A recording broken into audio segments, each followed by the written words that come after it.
요한복음 5장 1절로 9절 상반절의 말씀을 가지고 약육강식의 세상을 살아도라는 제목으로 하나님의 말씀 같이 묵상합니다. 오늘날 한국 사회는 굉장히 많은 빈부 격차가 있고요. 이것을 통하여서 갑과 을의 관계가 참 많이 규정되어져 있는 것 저희들이 참 많이 봅니다.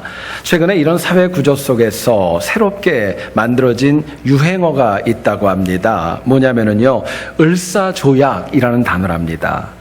역사적으로 을사조약은요, 1905년 조선이 일본과 맺었던 불평등 조약을 을사조약이라고 얘기한다고 하지요. 그런데 최근에는 을사조약이 어떤 뜻이냐면요, 을이 갑에게 죽어야 하기 때문에, 을이 갑에게 죽어야 하기 때문에 을사조약이라는 단어가 유행을 한다는 것입니다. 힘과 물질로 인하여서 큰 소리를 치고 또 사회를 이끌어가는 약육강식의 시대를 저희들이 오늘날 살아가고 있습니다.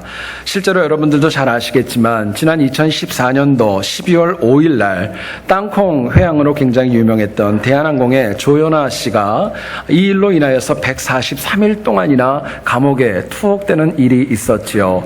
올해 1월 4일 날 경기도 부천에 있는 어떤 백화점에서 한 모녀가 임시직으로 주차를 안내하는 학생을 많은 사람들 앞에서 굴욕적으로 무릎을 꿇게 하는 사건도 벌어졌습니다. 이유는 이것이었습니다. 본인이 백화점 오너가와 굉장히 절친한 VIP인데 주차 관리를 소홀히 했다는 것입니다. 그것 때문에 사람들 앞에서 그런 아픔을 주었던 것입니다. 한국의 직장인들 가운데 80% 이상이 자기 자신이 갑이 아니라 을이라고 이야기하면서 시대를 한탄하고 있다고 하지요. 오늘날 첨단과학이 많이 발전을 했습니다. 그럼에도 불구하고 힘으로 누군가를 굴복시키고 굴욕적으로 비하하는 것 변하지 않는 오늘의 모습이라고 할 수 있습니다. 한자를 한번 봤습니다. 굴욕할 때 굴자. 아마 우리 어르신 가운데는 아는 분들도 많이 있을 거예요. 이것을 해자를 하면 이런 뜻이라고 합니다. 죽음 시자에다가 나갈 출자가 있답니다.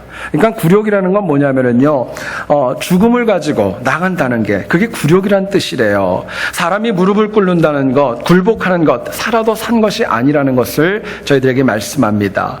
문제는 양육강식의 시대는 영원하지도 않습니다. 있다가 없어질 것들, 사라질 것들을 얻으려고 경쟁하고 누군가를 짓밟아야 되고 정말 위로 올라가기 위해서 혈안이 되어져 있는 그런 모습을 보여줍니다. 그렇기 때문에 우리가 이러한 시대 속에서 믿음을 지킨다는 건 너무너무 어렵고 힘든 이야기입니다. 그럼에도 불구하고 하나님 말씀합니다. 하나님 백성은요, 믿음으로 살아가야 된다고, 하나님 말씀 가지고 살아가야 된다고 저희들에게 말씀하십니다.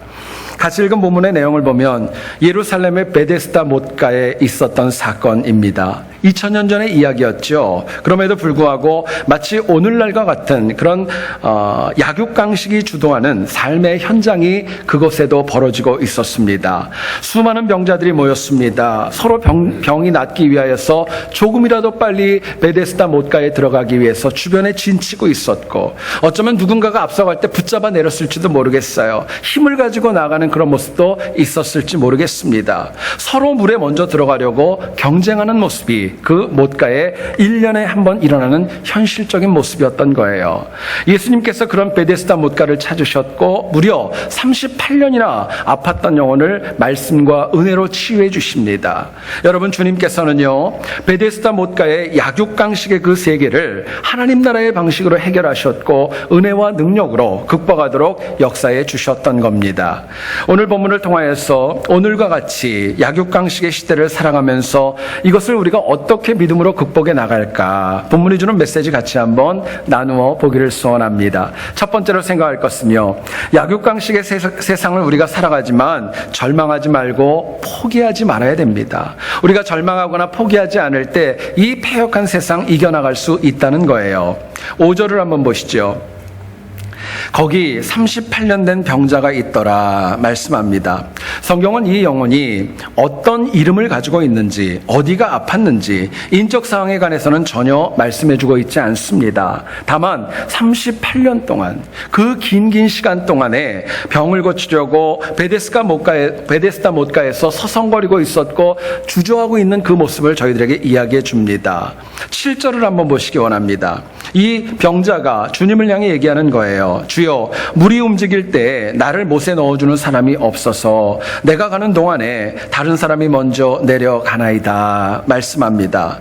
생각해 보시지요. 38년을 알았습니다. 근데 물가에만 제일 먼저 들어가면 나을 수 있대요. 거기에 들어가기를 얼마나 사모했을까요? 얼마나 간절했을까요? 그런데 이 병자는 몇 번을 실패했는지는 모르겠습니다. 어쩌면 38년 내내 실패했을지도 모르겠어요. 어쩌면 10년, 어쩌면 5년, 어쩌면 더 오랜 기간을 그 못에 들어가는 거 실패했을지도 모르겠습니다. 그럼에도 불구하고 이 병자는요, 포기하지 않았어요. 포기하고 낙담하지 않았고 또다시 거기에 들어갈 소망을 가지고 주변에 앉아 있었던 겁니다. 여전히 생각합니다. 누군가가, 내가 잘 모르지만 누군가가 나를 여기에 제일 먼저 넣어주기만 하면은 나는 나을 수 있어. 그것을 가지고 포기하지 않았던 것입니다. 여러분, 그런데요, 만약에 이 병자가 38년을 아파하고 힘들어하는 도중에 포기했다면 어떻게 되었을까요? 예수님 만나볼 수 없었을 겁니다. 뿐만 아니라 오늘 본문에 나오는 것처럼 온전한 치유의 역사도 분명히 일어나지 않았을 것이 당연한 이치입니다.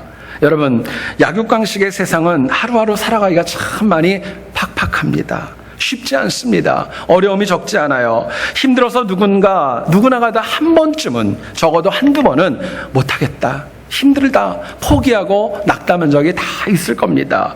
이민자인 우리 모두에게도 한두 번 포기하려는 낙담과 아픔이 없는 사람이 어디 있겠어요. 다 힘들고 아픈 시간이 있지요. 근데 여러분, 포기하는 그 시간부터는요, 삶이 넘어지는 것입니다. 거기까지인 거예요. 사실은 더 중요한 것은요, 약육강식에서 포기함으로 우리들의 삶이 패함으로 넘어지고 마는 것입니다. 자, 그렇다면 우리가 약육강식의 세상에서 절망과 포기를 이기려면 어떻게 해야 될까요? 절망도 있고 포기도 있는데 이거 이기려면 어떻게 해야 될까 묻게 됩니다. 본문은 저희들에게 이렇게 얘기를 합니다. 이 땅에서 약육강식의 세상을 살아가면서 힘들고 어려워도 하나님이 나에게 주셨던 믿음의 자리를 지키는 것입니다.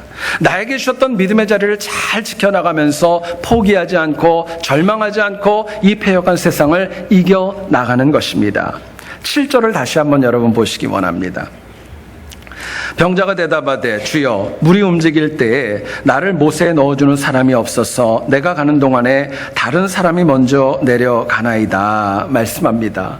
말씀을 드렸던 것처럼 몇 년 동안 이 못가에 이 병자가 있었는지는 알 수 없습니다. 믿음으로 그 자리를 지켰던 것도 아니었습니다. 그런데 분명한 것은요, 그 자리를 떠나지 않고 그 자리를 지켰다는 거예요.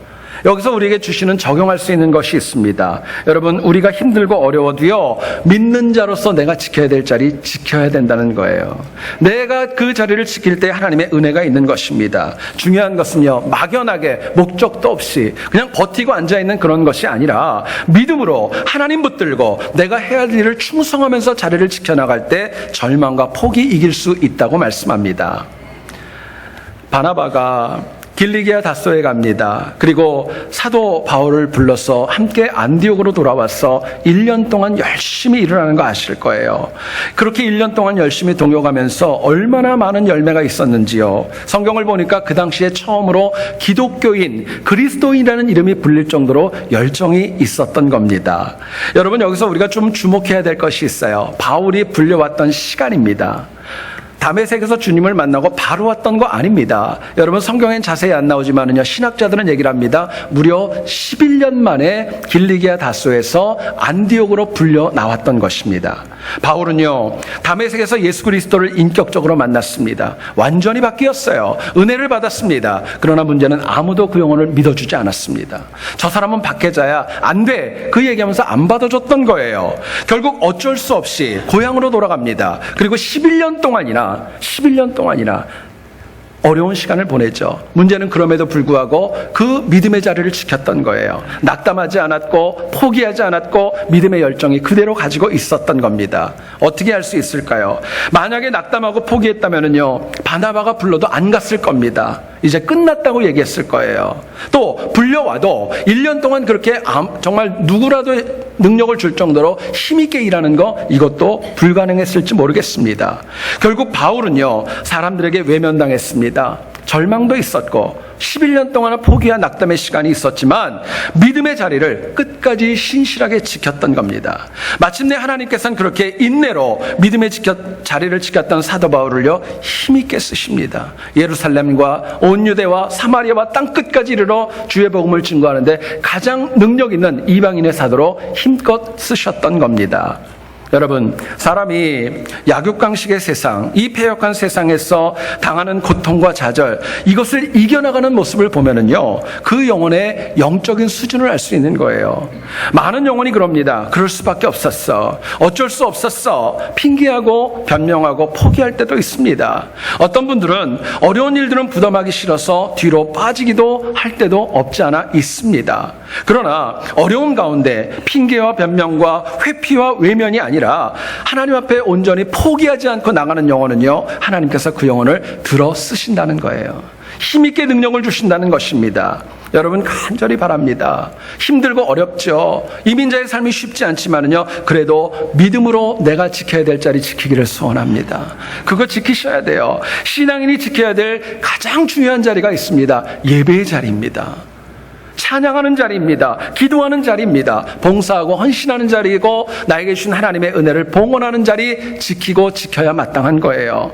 힘들고 어렵다고 그래가지고요, 관망만 하고 재는 영혼 결코 믿음의 자리를 지킬 수 없다는 건 너무나도 당연한 것입니다.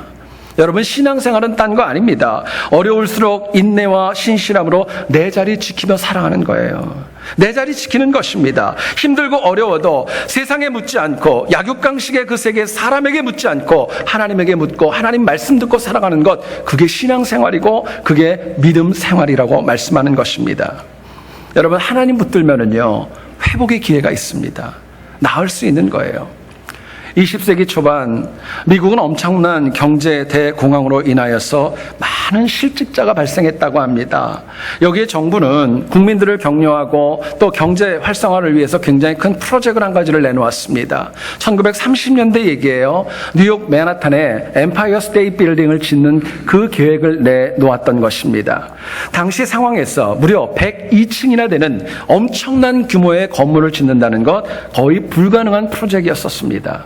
근데 나중에 보니까 결국 엠파이어 스테이트 빌딩이 완성되었는데 건물이 완성된 그 과정에는 두 가지의 큰 동기와 원인이 있었다는 거예요. 첫 번째는 뭐냐면요, 경제적인 대공황으로 인하여서 실직했던 노동자들에게 정말 고용 창출의 역할이 있었던 겁니다. 일자리를 줬던 거예요. 근데 두 번째가 더 중요합니다. 여러분, 청교도들이 메이플라워를 타고 신대륙으로 왔던 영혼들의 숫자를 102명으로 치고 있습니다. 102명. 처음에 믿음으로 시작했던 이 나라의 그 시작, 어렵고 낙담하지 말고 그때로 돌아가자는 거예요. 믿음의 자리 지키자는 거예요. 그래서 102층으로 결정을 했다고 합니다. 힘들고 어려웠습니다. 그러나 다시 지켜야 될 믿음의 자리를 찾자는 목적으로 엠파이어 스테이트 빌딩이 건축되어졌고 경제공황도 서서히 이겨나갈 수 있었던 겁니다. 여러분, 약육강식의 세상, 패역한 세상, 힘과 권력이 지배하는 그 세상에서는요, 힘과 권력, 물질과 명예로 절대로 극복할 수 없는 거예요. 내가 인정하건 인정하지 않건, 여러분, 세상에는 나도 잘난 것 같지만 나보다 잘난 사람들 많아요. 나보다 힘 있는 사람들도 많고 지혜로운 사람들도 많이 있고 나보다 물질 많은 사람 얼마든지 있는 거예요. 세상은 경쟁합니다. 서로 자기가 잘났다고 그러는 거예요. 어떤 정신병원에서 있었던 일이랍니다. 한 분이 갑자기 사람들 앞에서 큰 소리를 쳤습니다. 나는 나폴레옹이다. 내가 왕이라는 거예요. 나는 나폴레옹이다. 이야기를 했더니요, 옆에 있는 분이 그러더랍니다. 네가 왜 나폴레옹이냐? 내가 나폴레옹이지. 다툼이 붙었어요. 세 번째 있는 사람이 와서 그렇게 얘기하더랍니다. 내가 언제 너희를 나폴레옹으로 임명했느냐? 내가 너희를 언제 임명했느냐? 그러더래요. 여러분, 세상 사람들은요, 다 잘났어요. 나름대로 잘났어요. 경쟁합니다. 짓밟으려고 해요. 위로 올라가려고 하는 것입니다. 그러나 이것으로 승리할 수 없다는 거예요. 하나님이 나에게 주셨던 믿음의 자리, 그거 지킬 때 내가 승리할 수 있고 회복될 수 있는 것입니다. 우리가 신앙생활하면서 내가 믿음과 인내로 자리를 지키는 거 사람들은 모를 수 있습니다. 이해해주지 못할 때도 있어요. 또 그것을 갖다 지지하지 못할 때도 있습니다. 근데 여러분 아세요? 내가 하나님만을 정말 붙들고 믿음으로 내 자리를 지킬 때는요, 하나님이 아십니다. 하나님이 아세요. 하나님의 은혜로 채워주시는 거예요. 그리고 오늘 본문에 등장하는 38년 된 병자처럼 하나님의 방법으로, 하나님의 시간에 하나님의 사람을 붙여주셔서 그 어렵고 불가능했던 것들 해결해 주시는 것입니다. 여러분, 이민자로 살면서 어떤 어려움이 있으세요? 뭘로 그렇게 힘이 드세요? 어떤 문제 가지고 새벽마다 나오셔서 기도하시고 눈물을 흘리시는 일이 무엇입니까? 여러분, 어려우면 어려울수록 38년 된 병자처럼 그럼에도 불구하고 믿음의 자리 신실하게 지키기를 소원합니다. 그거 지키셔야 돼요. 그럴 때 하나님께서 내 삶에 임재하시고 내가 흘리는 눈물, 아픔 다 닦아주시고 치유해 주시는 겁니다. 여러분, 악한 마귀의 나라에는요, 좌절과 포기가 많습니다. 낙담과 절망도 너무너무 많이 있습니다. 그러나 하나님 나라에는 좌절과 포기 없는 거예요. 낙담과 절망도 없는 것입니다. 저희들이 계시록을 공부합니다. 하나님 나라에 가서 우리가 할 것 다른 거 없습니다. 하나님 앞에 예배 드리는 겁니다. 찬양하는 것입니다. 하나님 높이는 것입니다. 하나님 나라에는요, 이 땅에 패역한 것 아무것도 없습니다. 이유가 있습니다. 하나님께서 절망하지 않고 포기하지 않는 영혼에게 승리와 상급을 저희들에게 허락해 주시기 때문에 그렇습니다. 여러분, 저는요, 여러분들 각자가 비록 약육강식의 세상에 살아간다 할지라도 포기하거나 낙담하지 않고 믿음으로 내 자리 잘 지켜서 승리할 수 있기를 주의 이름으로 축원드립니다. 두 번째로 생각할 것은요, 약육강식의 세상을 살아도 우리가 항상 더 나아지고자 하는 소망이 있으셔야 돼요. 더 발전하고자 하는 것, 더 좋아지고자 하는 소망과 그 희망이 있을 때 이 악한 세상 이겨나갈 수 있는 것입니다. 본문을 보세요. 각종 병자들이 주님께 치유받은 38년 된 병자까지 모두가 다 베데스다 못가에 누워서 물이 동하기를 기다리고 있었습니다. 1년에 한 번 돌아오는 그 시간이었어요. 여러분, 주변에 있는 병자들이 얼마나 집중해서 받겠어요? 얼마나 조금이라도 빨리 나가려고 정말 갖은 노력을 다했겠습니까? 어떤 분은 발 한쪽을 넣어놨을지도 모르겠어요. 정말 열심히 노력을 했을 겁니다. 그렇다면 왜 이렇게 많은 사람들이 베데스다 못가에서 누워가지고 물이 동하기를, 왜 물이 움직이기를 원했을까 묻게 됩니다. 다른 건 아닙니다. 모두가 다 바라는 게 있어요. 이전보다 나아지길 원하는 것입니다. 건강이 좋아지길 원했고, 마음도 상처받은 거 해결되기를 원했고, 온전한 해결과 치유를 원해서 나아지기 위해서 그 주변에 몰려 있었던 겁니다. 저는 말씀을 묵상하다 생각해 봤어요. 38년 된 병자를 예수님께서 치유해 주신 이유가 과연 뭘까? 많은 병자들이 있지 않았겠어요? 어쩌면 더 오래 고통당한 영혼도 있었을 것이고 더 극심한 병으로 힘들어하는 영혼도 있었을지도 몰라요. 그런데 38년 된 영혼에게 찾아간 이유가 있습니다. 그 영혼의 마음속에요, 나아지려는 소망이 가장 컸던 거예요. 사모함이 있었던 거예요. 그렇기 때문에 그 영혼에게 하나님 주시는 치유와 회복의 은혜를 주셨던 겁니다. 여러분, 약육강식의 세상을 살아도 좀 더 나아지려고 하는 영혼은 절대로 넘어지지 않습니다. 좌절하지 않습니다. 도태되지 않습니다. 나아지려는 의도는 미래를 꿈꾸는 것이고 살아가야 될 이유를 찾았기 때문에 넘어지지 않는 거예요. 나아지려는 의도는 아직도 내가 뭔가를 해야 되겠다는 열정과 뜨거움이 있기 때문에, 삶의 목적이 있기 때문에요, 살아가야 될 이유가 있는 것입니다. 오늘날 신앙인의 문제가 있습니다. 나아지려는 마음 없는 거 아니에요. 방향이 중요한 것입니다. 세상적인 것들, 더 좋은 집, 더 좋은 차, 더 많은 것들, 이거 얻기 위해서는요, 갖은 노력을 다합니다. 그러나 정말 우리가 하나님 나라를 위해서 선하고 복된 일을 하려 하면은 하나님 주시는 열정과 모든 것들이 많이 식어지고 있다는 거예요. 많이 낙담하고 있다는 것입니다. 매번 베드로의 고백이 우리 입술에 너무 많아요. 여기가 좋사오니, 이 정도가 좋사오니 여기다 초막새 찍고 더 이상 하지 말자는 것입니다. 여러분, 그러나 주님은, 우리가 믿는 하나님은 지금보다도 조금이라도 더 나아지려는 자에게 세상을 이기는 능력 허락해 주시는 겁니다. 그 은혜 주시는 거예요. 자, 그렇다면 우리가 약육강식의 세상에서 더 나아지려면 꼭 해야 될 일이 무엇일까요? 더 나아지기 위해서 정말 꼭 해야 될 게 무엇일까 묻게 됩니다. 본문은 저희들에게 이렇게 얘기합니다. 우리가 더 나아지려면은요, 반드시 하나님의 말씀 붙잡으라고 얘기합니다. 하나님 말씀 붙잡고 사는 영혼은요, 날마다 더 나아질 수 있다는 거예요. 8절 보시죠. 예수께서 이르시되 일어나 네 자리를 들고 걸어가라 하시니 말씀합니다. 성경은 38년 된 병자와 예수님이 언제 만났다 이런 얘기 없습니다. 어쩌면 처음 만났을지도 몰라요. 근데 주님께서 그 영혼에게 말씀하십니다. 일어나 걸어라. 그 얘기를 하셨던 거예요. 근데 놀랍게도 이 38년 된 병자가 어쩌면 처음 보는 분인데 그 말씀을 붙잡았던 거예요. 믿었던 겁니다. 그리고 일어날 수 있었던 것입니다. 여러분, 꼭 우리가 잊지 말아야 될 것이 있습니다. 38년 된 병자는 간절함과 사모함으로 주님 주신 말씀 붙잡았기에 일어날 수 있었던 겁니다. 말씀이 이렇게 세웠던 거예요. 많은 병자들 가운데 한번 생각해 보시죠. 1년에 한번 물이 동할 때 물에 들어가서 치유가 일어났다 칩시다. 모든 게 해결되나요? 아니에요. 또 아플 수도 있잖아요. 그리고 이 땅의 삶을 그렇게 마칠 수도 있잖아요. 그런데 예수 그리스도의 말씀을 붙잡고 일어나 걸어라, 그분을 믿은 영혼에게는 육신의 질병뿐만이 아니라 영혼의 질병이 해결되어지고 천국도 선물로 주어지는 것입니다. 여러분, 이 땅은 물론이고 천국까지 주시는 하나님의 은혜 붙잡으려면요, 말씀 붙잡으셔야 돼요. 하나님 주시는 은혜가 필요한 것입니다. 본문을 보면은요, 38년 된 병자에게 8절이 얘기를 하죠. 일어나 걸어가라 라고 이야기합니다. 이 걸어가라, 헬라어 원어인 페리페테이라는 동사는 이런 뜻을 가지고 있다고 합니다. 멈추지 말고 계속하라는 거예요. 중단하지 말고 계속하라는 것이에요. 그도 그럴 것이 38년 동안에 누가 데려왔는지도 모르고 어떻게 움직이는지도 모르고 힘들고 어려웠습니다. 그런데 그 영혼이 일어나더라도 걷다가 중단하면 넘어질 수도 있잖아요. 근데 주님은 말씀하시는 겁니다. 하나님 말씀 계속 붙잡으라는 거예요. 그 말씀 붙잡고 한 발자국 한 발자국 또 한 발자국 또 한 발자국 계속 나아가다 보면 하나님 주시는 온전한 치유가 있다고 약속하셨습니다.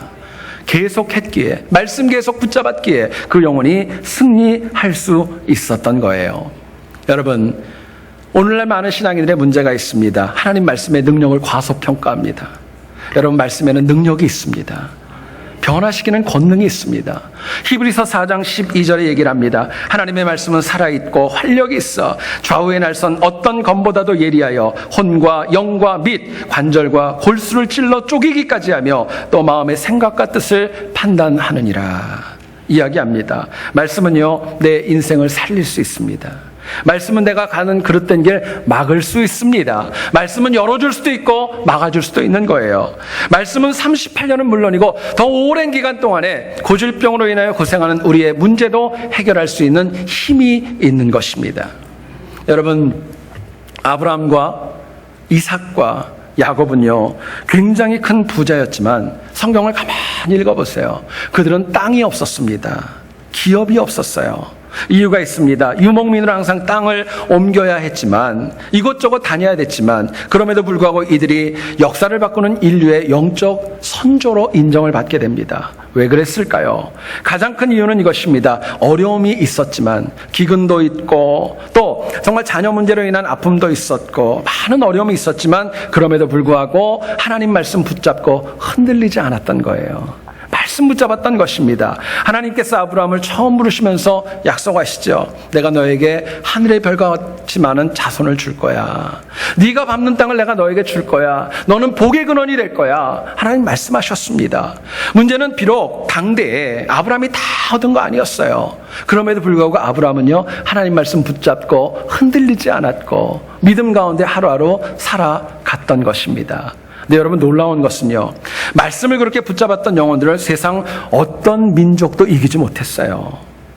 당시 주변에는 정착되어져 있고 땅과 기업이 있고 권세와 군사력을 가진 많은 이방인들이 있었지만 어느 누구도 아브라함과 이삭과 야곱을 이길 수 없었습니다. 이유가 있습니다. 약육강식의 시대에 말씀 붙잡았기 때문이었습니다.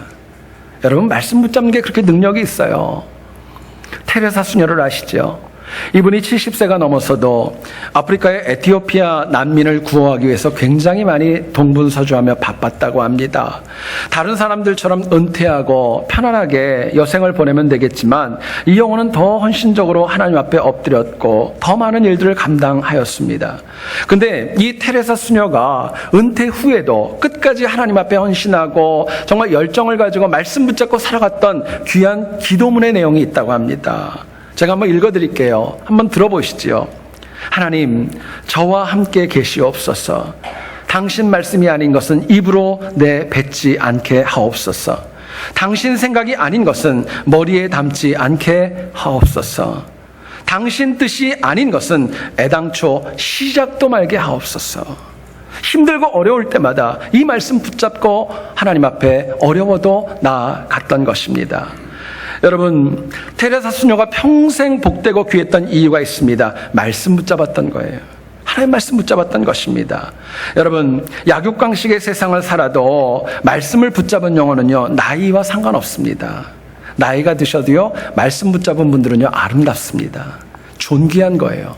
필요한 겁니다. 그러나 젊고 미숙해도 말씀 붙잡고 살아가는 영혼, 이 영혼도 너무너무 귀합니다. 그러나 아무리 오래 교회 생활을 하고 직분이 있어도 말씀 놓치고 살아가는 것은요, 넘어지는 것입니다. 하나님 기뻐하는 거 아니에요. 여러분, 그렇기 때문에 우리가 이 땅을 살아갈 때 곁까지 붙잡는 거 아닙니다. 쓸데없는 거 붙잡는 거 아니에요. 본질인 하나님 말씀 붙잡을 때 넘어지지 않는 것입니다. 어떤 부대에서 있었던 일이랍니다. 군인 2명이 보초를 서는 가운데 부대 안에서 트럭 한 대가 나오더랍니다. 이 2명이 그 트럭을 세우고 나서 혹시라도 부대 안에 있는 어떤 물건들을 가지고 나가나 검사하기 위해서 아주 샅샅이 그 트럭을 다 검사를 했대요. 아무것도 나오지 않아서 두 사람이 너무너무 기분이 좋았습니다. 참 우리가 일을 잘하는 것 같아. 이제 뭐 아무것도 잃어버리지 않았으니까 잘 됐어 하고 이야기하고 있는데 갑자기 부대 방송이 흘러나오면서 이런 방송이 나오더랍니다. 비상, 정문을 봉쇄하라. 누군가 부대 트럭 한 대를 훔쳐 달아났다. 여러분 생각해 보세요. 이 사람들은요, 곁까지 잡은 거예요. 부대 물건 없어지는 거 그거 신경 썼는데 사실은 진짜 없어진 거는요, 본질인 트럭이었던 것입니다. 여러분, 오늘 우리의 삶이 이럴 때가 참 많아요. 약육강식의 세상에 승리하려면 꼭 기억해야 될 것이 있습니다. 곁까지 붙잡는 거 아닙니다. 말씀 붙잡는 거예요. 그게 승리의 비결이에요. 우리가 말씀을 굳게 붙잡아야 될 이유가 있습니다. 본문 9절을 한번 보세요. 그 사람이 곧 나와서 자리를 들고 걸어가니라 말씀합니다. 놀랍게도 주님께서 자리를 들고 걸어가라 말씀을 하시고요, 그 말씀이 그대로 그 자리에서 응답되었습니다. 이루어졌다는 거예요. 여러분, 말씀 붙잡고 살아가는 영혼들의 특징이 있습니다. 하나님의 응답이 있습니다. 하나님 방법대로의 채워줌이 있는 거예요. 결국 인간은 그 말이, 인간의 말은 헛된 것이 될 수도 있고 거짓 공약이 될 수 있지만은요, 하나님의 말씀은 진실하십니다. 이루어지는 거예요. 우리가 생각한 것보다 더 크게 역사해 주시는 겁니다. 예수님께서 요한복음 16장 33절에서 얘기하셨습니다. 이것을 너희에게 이르는 것은 너희로 내 안에서 평안을 누리게 하려 함이라. 세상에서는 너희가 환난을 당하나 담대하라. 내가 세상을 이겼노라. 말씀하십니다.